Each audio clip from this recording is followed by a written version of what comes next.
Ha? Hindi. Ewan ko. Hindi tulad kila Chelsea. Mahirap din kila Chelsea, kaya lang wala masyado nababawas sa engineering. Kanila. Ang talaga as in.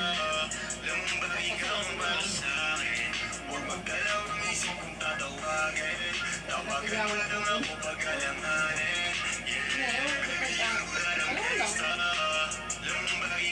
Ayoko lang kasi mag-marketing. Pwede naman ako lumipat, mama. Pwede ba lumipat ako?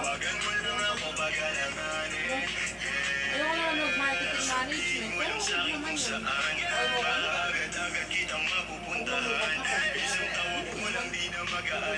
Oo, ganun ka din. Kaya lang, may iba na, hindi ka na-accountant.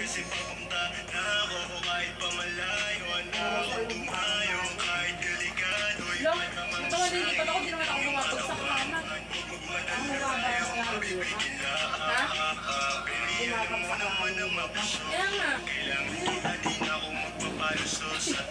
Hindi naman ako bagsak, ba't ako lilipat mama? Kung ikaw na lang pumasa. Eh, mag-isa ka.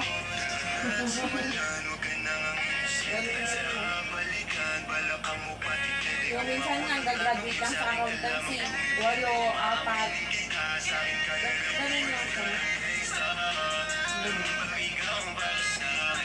Magkagraduate, magulang pa rin. Ano naman? Hindi ko nga alam mo kung after ko graduate, magbo-board exam pa ako.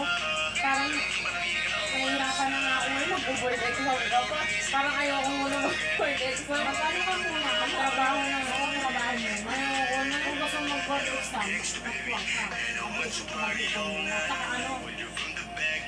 Saka... Pero parang may ano na, parang 4 na taon ka hirap tapos parang kasi maganda kasi kapag ka-session ka ma, mas mataas yung sahod. Pero depende din sa diskarte ma. Kasi may mga hindi CPA na diskarte ba nila mama? Di ba? Hindi sila CPA, nag-ipon sila ng experience, 3 years, ano ba, at least 3 years experience. Nung nakatatlong 2 years experience na sila sa public, kasi di ba kailangan yun sa mga requirements kapag nag-apply ka at least 3 years requirements, tumaas yung sahod nila ma. Kasi lumipas sila ng trabaho. Nag-international yata yung client nila or dito pa rin sa Pilipinas pero mas mataas. Depende sa diskarte talaga eh ma. Ang mahalaga kasi ma-experience. Siguro, unang 2 taon mo, ang sahod mo lang dyan medyo mababa. Pero hindi kasi yung sahod yung hinahabol mo ma. Ang hinahabol mo yung experience. Pag meron ka kasi experience, madali na mag-apply sa mas matataas na sahod na. Kasi yun yung unang requirement sa trabaho, yung experience mo. Diba? Oo. May experience ka sa auditing, ganyan. Ayun eh, kasi mayroon na, nag-join ako sa group ng mga CPA talaga ma. Tsaka yung mga ano, yung mga reviewer na, yung mga CPA talaga na nag-review sa ano, nakikita ko, pag may ano doon, yung isang nag-review na prof, nag-hire siya, parang business niya,